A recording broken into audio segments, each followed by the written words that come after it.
Today we've got a great revenge story of a mom stepping in to save the day. We'll get into that in a bit, but first, ex cheat on me with her cousin and expected to save face. I think not. For context, it was her cousin-in-law. Let's start this story by saying this happened 12 years ago. I'm now happily married with 3 children and regret absolutely nothing. I was with my new ex for 3 years. I had noticed that she was being extremely controlling. I was expected to give every little detail of my day and tell her my schedule in advance, and if I deviated from that, she would be very upset. She chalked it up to just bad feelings she was having and shrugged it off as her paranoia for past relationships of infidelity. I had never once cheated or strayed, and I never gave her a reason to act like this. It felt unbecoming of my fiancée to act in such a way. Now this is where it gets juicy. After she had asked for my schedule to make plans, as mine tends to be more hectic than hers, I noticed she was texting someone.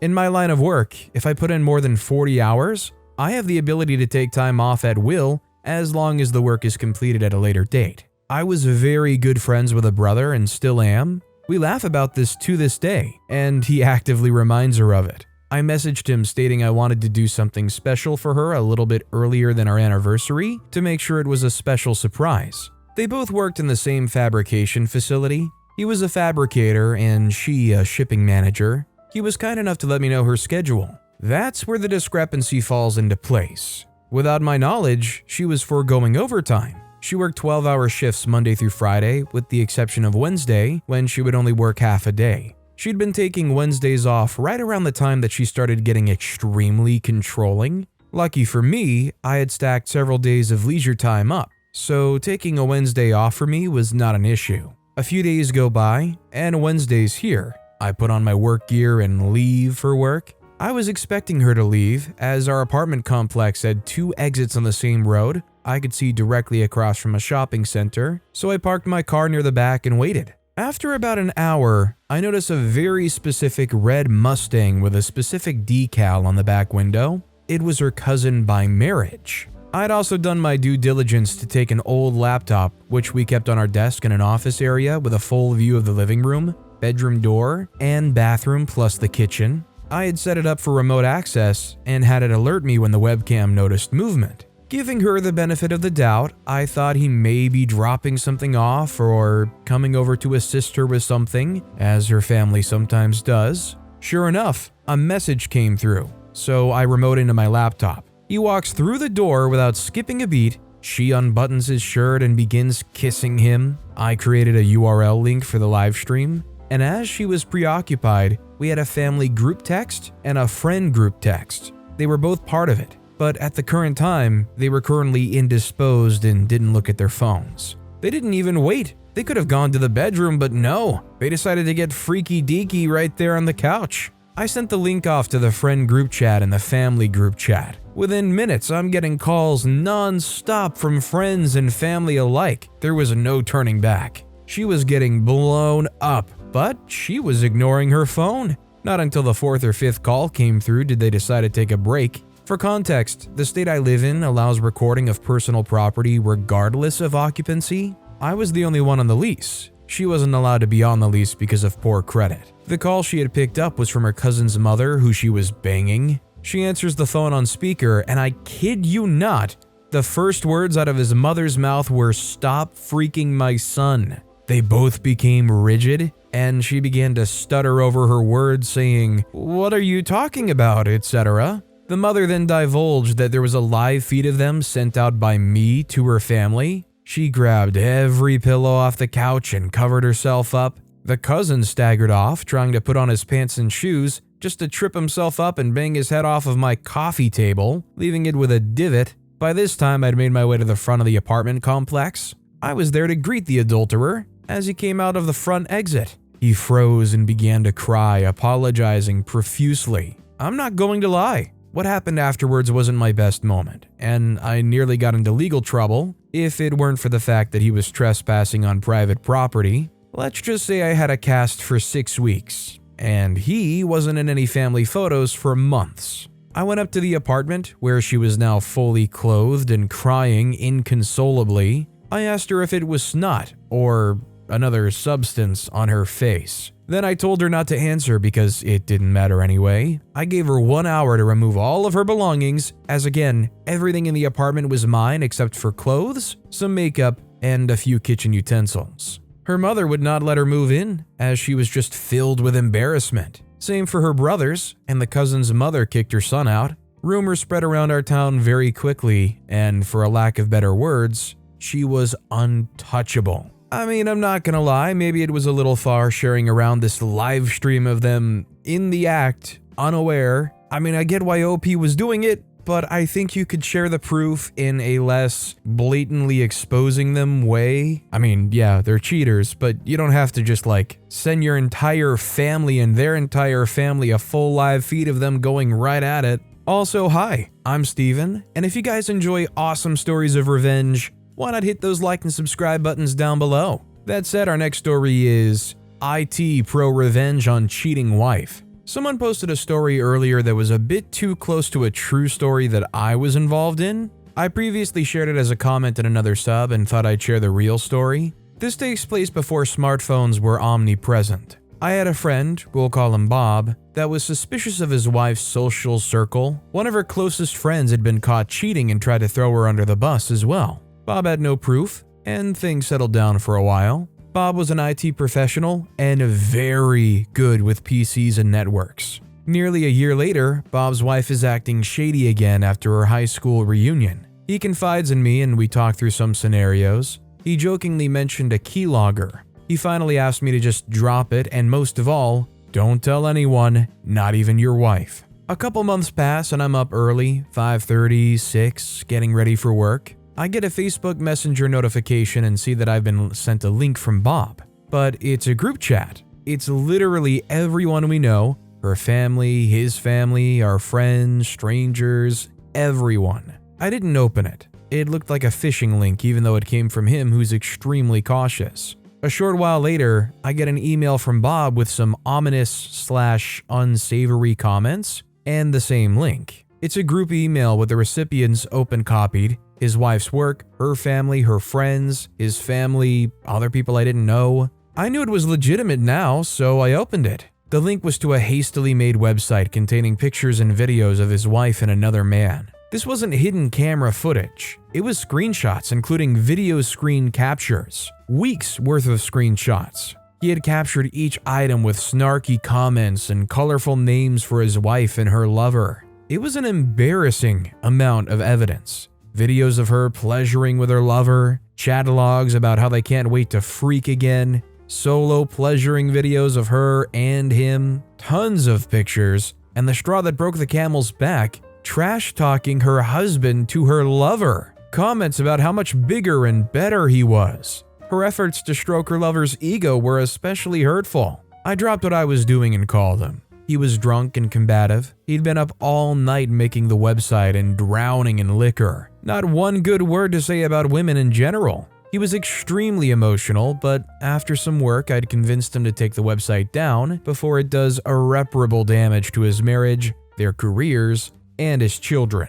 As he's sobbing and logging in to remove the website, I hear loud yelling as she bursts into the room. A screaming match ensues and there's nothing I can do to pull him back. Apparently her mother or sister saw the page, blew up her phone until she woke up and answered. She saw the website and went on the offensive. The phone call drops after 30 seconds of her screaming while Bob is calling her a tramp and I can't contact him again. The website was still up for the rest of the day and he was kind enough to put a view counter on it. Hundreds of people watching her pleasuring with a married former classmate. Bob had done his homework. He installed a keylogger that records the whole screen. When he was out, she would log into the PC and/or Facebook and play with her boyfriend. Bob had found her lover, his family, his wife's family, his job, etc., etc. All these people were included in the Facebook and email groups. I do not know what became of her lover and his marriage, but I do know what happened to Bob's life. His wife was desperate to make amends. She tried and offered everything. In the end, it was her comments about her lover and his prowess that were her undoing. Bob tried to take her back, even after all his friends and family had seen her naked and cheating, but he couldn't get over the comments about his manhood. Bob eventually left her, gained about 100 pounds, and then finally moved as far away as possible and became a horrible human being. I have no idea what he's doing now, as he went scorched earth with most friendships and his family. She's gross and has a face shaped like a bowling ball now. Line forms at the rear. So I'm guessing that these posts kind of inspired each other to share these stories, because the first two stories here are very similar. But again, I just can't imagine going to these lengths and putting these people on display like that. I guess when your heart's broken though, you're bound to do some crazy things. Our next story is, boss tried to sleep with my fiancée. This was several years ago. So my boss, an extreme type A personality, found out I was seeing a young lady at another one of our offices. It was a long distance relationship. He was the type he liked to control everything and mess with people for fun. He was also married to another employee, but he was very unfaithful. And he had a hobby, photography. He liked to take pics of himself and his conquest in the act. Then he would show the pics around the production floor and brag about it. Well, on his next trip to this other office, he tried to get my girlfriend to sleep with him, but she spurned him. He made up some lies and got her fired. It took a long time, but I was patient. I knew he kept the photos in his office. He couldn't risk keeping them at home, where his wife might stumble upon them. One Saturday, I was working overtime, and the cleaning lady came through. They unlocked his office. I came in acting like I was taking dimensions on some drawings. The lady just asked me to close the door when I was finished. She left and went down toward accounting. That's when I went through his desk. Sure enough, in the back of one drawer, I found a stack of photos 4 inches tall. I took them all. Then I waited until he went on another trip. When he did, I went out for lunch. I had a dozen pics of him in the act with 4 different women, all showing his face. The women all had dark or red hair. His wife is a blonde. I drove to the town he lived in, to the closest post office to his house, and mailed the pics to his wife with no return address. She divorced him, and her lawyer took him to the cleaners. My girlfriend is now my wife, and we aren't mad anymore. I mean, this is also a very blunt way of showing it, but honestly, considering the type of guy this guy was, I think he deserved this one. Our next story is, I blew up a romance scammer's life. This one is fresh and still unfolding, but it's already hit an explosive level. Some details intentionally vague. Context: I'm a woman in my 30s with a reasonably good corporate type job in a field with lots of room for growth, and I'm recently back into the dating scene after a decade. I'm kind of a would-be a 10 if she lost 30 pounds looking girl, beautiful face if a bit chubby, but I never have issues getting a date. I'm not well off, but I'm stable and have a bit of spending money. I live in a large multicultural city and my ex was an immigrant, so I'm open to dating people of any origin. What happened? A few weeks ago, I met a very charming man from a Latin American country, only a couple years younger than me. Seemed very sweet, cuddly, intelligent, family-oriented, emotionally available, educated, and in a good profession back home in his country, and had a lot in common with me. Chemistry seemed amazing inside and outside the bedroom. He was honest that he was in my country on a tourist visa, but hoping to stay. I made it clear I wouldn't be able to help him with that, but we'd have a fun summer fling while he was here. If he managed to stay or come back, only then would we consider a real relationship. Then the other shoe dropped. A couple weeks and 4 dates in, during a text conversation about my work, he asked me to be his sugar mommy. I initially laughed and assumed it was a joke. He kept pushing and clearly said it wasn't. Of course, feeling insulted by this, I went off on him. He maintained it as a serious ask until I hit a nerve with my complaints about how embarrassed he should be to ask me that. Then he got angry and insulted me for thinking he was serious about it. No apology for being hurtful to me. Obviously, what I did next was take screenshots and cry about it to my closest friends. I was hurt that I was fooled into thinking he liked me and that he thought I needed to pay for a man. My friends started the fuse on what happened next. One of my friends started snooping more on his online presence. Together, we found about 6 different Instagram accounts that were him, using different variations of his name and different photos of himself, all uploaded in batches. On Facebook, a similar pattern, all very scammy and suspicious looking. He'd been foolish enough on one of his profiles, though, to follow and tag the employer that he was working for illegally on his tourist visa in my country. So I contacted another close friend in a local law enforcement agency that works with immigration. She looked up his file. He had a wife and daughter at home. I released the hounds after that. The friend who helped me investigate online made several group chats on multiple platforms with all of his family, immediate and extended, and friends. She released all the screenshots as well as a rant about how shameful it was. As they started blocking her, she added more people. I found his sister's phone number. She sent her messages on there too. Everyone he knows, including his wife, know he's unfaithful and trying to take advantage of women. 30 minutes after the online bombardment started, I got a rude message from him about how I should be smart enough to know he was joking and he doesn't need to sell himself. I didn't reply. Next step, online immigration reporting form with all the info we found. Work info, employer name and address, his home address, full name, date of birth, photos, screenshots admitting to working. Usually these reports take months to be reviewed, if at all, but I gave the file number to my law enforcement friend. 2 days later, law enforcement officers visited him at home. They found him with a phone number that was issued to a local resident. All his roommates also had numbers issued to the same person, a direct link to the employer. He received a caution for trying to scam me, a no-contact order, and a flag on his immigration file that, based on his country of origin, will likely mean he can never return, as well as a strict warning to not work without authorization. His roommates also received warnings. His employer received a visit next. They found significant proof that they'd been employing him illegally, as well as multiple other people. Their investigation is still ongoing, but so far they're likely to receive tens of thousands in fines or possible jail time. The guy isn't getting deported because the government would have to pay for it, and proceedings take longer than his remaining visa time.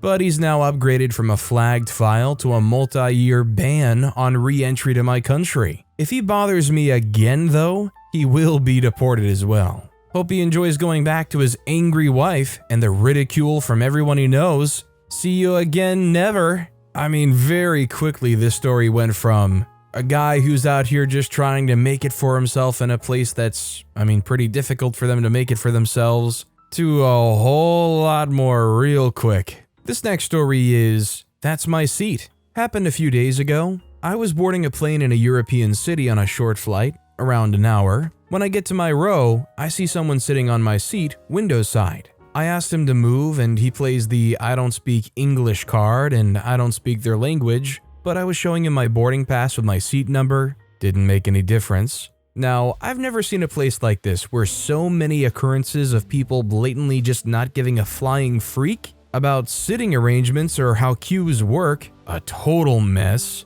Can't wait to never go back there again. Back to the guy. So I can't understand the guy and he can't understand me. So I decide to be the bigger person, and instead of making a scene or calling flight attendants, I just take the middle seat. Another person was already in the aisle seat. The 1 hour flew by, pun very much intended, and when landing, way before we even get to gate and plane is taxiing, the guy gets up and tries to get me and the aisle guy to do the same. He's quickly told by the crew to sit back down and buckle up, so I spot my chance for a petty revenge. It took a few minutes for the airport to assign a gate to the plane, so I pretend to fall asleep. I let pretty much every other person in the plane leave before I woke up, slowly get up, pick up my luggage from the overhead compartment, and walk in front of him for the whole length of the plane. He was a skinny guy, but there is no way he can go past me on those narrow butt plane corridors. Yeah, come on. This guy had no consideration for anybody else. This guy was looking out for him and only him. If he can do something that benefits him, him's gonna do it. I can just imagine it feels great, even though you're slowing yourself down, to utterly slow down him. This next story is, Try to embarrass me, and my mom will put you in your place. This was years ago when I was still in high school. I was struggling in math, and it didn't help that my math teacher sucked at teaching and was mega inappropriate in a multitude of ways. He was very outspoken, as in he wasn't afraid to humiliate you in front of everyone. For example, if a girl walked in wearing shorts and a tank top, the first thing he'd say to her is, "Well, someone's dressed like a tramp today." He would call kids idiots, embarrass them in the middle of our lesson, called you names, etc. He even did it to me a few times. Anyways, since I was struggling in his class, My mom set up a private parent-teacher conference with him. They talked about it and set it up weeks in advance. The day before the meeting, this teacher called me out in front of everyone. "Your mommy is coming tomorrow for our conference. Are you ready for it?" he said in a very smug way. I told him this was no one's business to know, and if he wanted to talk to me about it, call me over to his desk, not discuss it in front of everyone. But the idiot only laughed at me and proceeded to say how he's dealt with many one-on-one conferences with students and their parents and that my mommy won't scare him. That's when I laughed and told him, "Yeah, we'll see about that." Of course, he didn't take me seriously and let me and everyone else in the class know that my mommy wouldn't get to him. But here's the thing my teacher didn't know about my mother. Not only is she stern, but she's also a cop. So the next day, my mom walks onto campus in her full uniform since she had to go straight to work after our meeting, meaning she was in her bulletproof vest, had her gun on her, handcuffs, everything. The whole police ensemble. When we walked in, he immediately crumbled. "Hello, Mom's name, I'm Mr. Jerk." My mom shot him down immediately and said, "You can call me Officer, our last name." He was speechless already. He sat us down at the desks, but Mr. Jerk already freaked up. Every morning his class was open to students trying to finish math homework, and this day was no different. There were kids in the room before school started, and my mom was ticked about it. We didn't even start the actual conference, and my mom stated she had a question before we got started. "Why the freak are other kids in here?" Mr. Jerk, still obviously intimidated, said it was so they could finish any math homework they had. My mom was not having it. "We've had this conference scheduled for weeks. These kids don't need to hear the issues my kid is having with you, so why the freak are they in here during a private meeting?"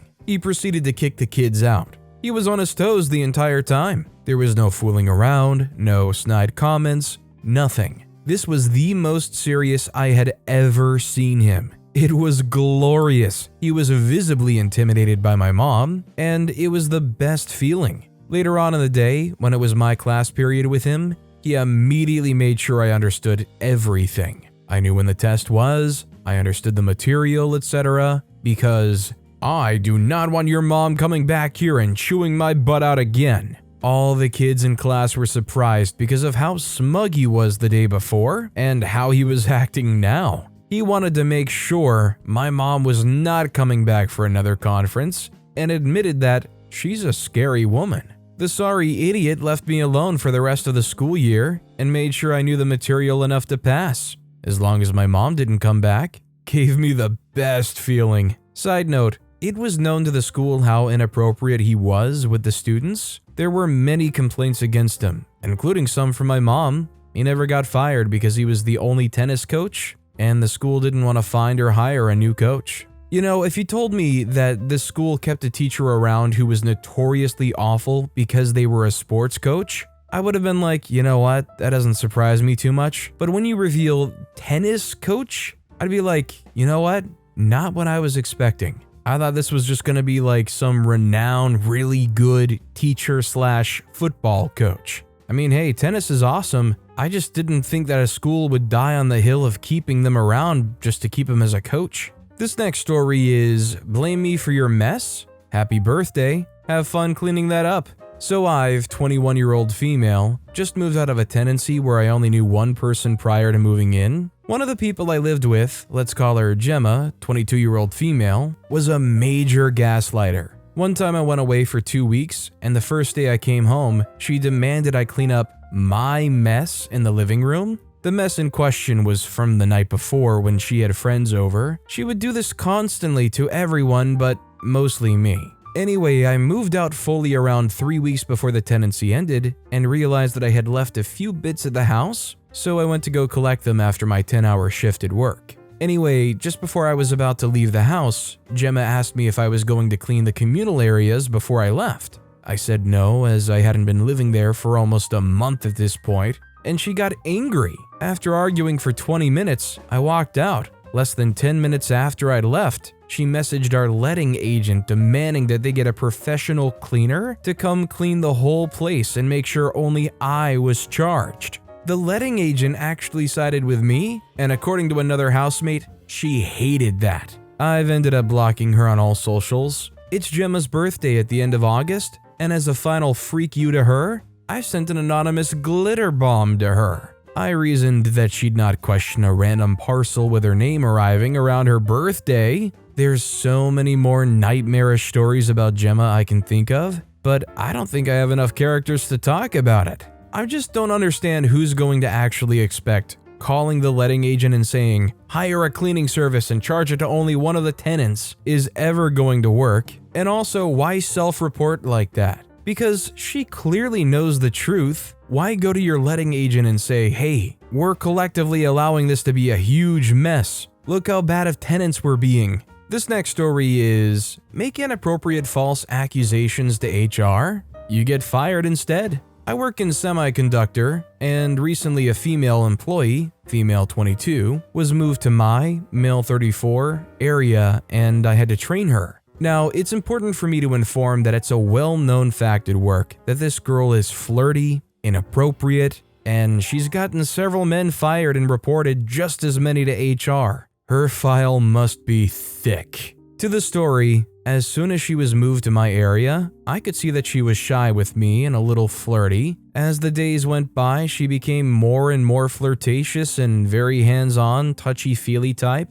She would even say how cute she thinks I am, etc. I admit, I played back with her, but never in an inappropriate manner. She added me on social media, and we exchanged info as she had expressed interest in hanging out. I guess one weekend she saw on social media I'd gone to the park one day, and when I came back to work the following week, she was acting very odd and angry. Turns out she was upset I never called her and was acting very immature and just overall crazy. Someone would get that mad considering we'd never officially made plans or anything. A few weeks later, the same flirty behavior was still going on. I ended up missing a few days of work due to a bad stomach bug. I couldn't eat or drink anything, so I missed some work. After a couple of days of being in bed, I felt well enough to look at my phone, and I had a ton of notifications. A few from her being so angry I left her on red, and she had tried to get a hold of me multiple times with no success.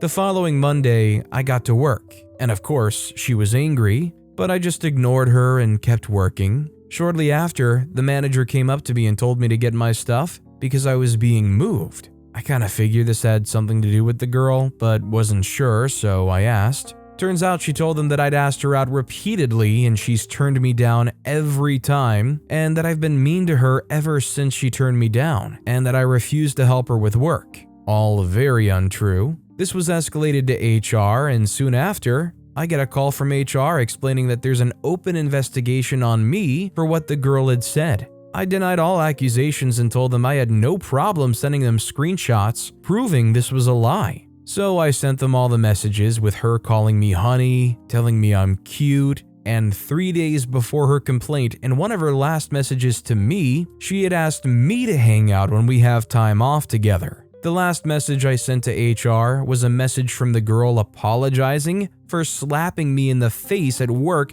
twice. She did this in an immature, flirting type of way, but I was pretty mad and never said anything, just kept the texts. After she made up lies trying to get me fired because I left her on red for too long, I figured HR would like to see a message from a girl who was admitting to assaulting someone at work unprovoked. Needless to say, a couple of weeks after the investigation began, she was fired and all was right in my world again. I mean, I know that it's important to try to take what somebody says and reports seriously. You don't want to just downplay or ignore somebody who's going to HR and saying some of the accusations that she made. But it is incredibly disconcerting to realize that if OP didn't have this proof to bail them out, they might have been seriously reprimanded, maybe lost their job. Depending on the industry, maybe they could have been blacklisted. It sure seemed like it was very quickly going down that route until OP saved themselves. Needless to say, even work-adjacent things, you should probably keep all documentation and cover your butt. But with that being said, that's all the time we have for today. Now, if you want to hear another awesome revenge story, check out that video on the left. Or if you missed my latest video, check out that video on the right. That said, I'll see you all next time with some more stories.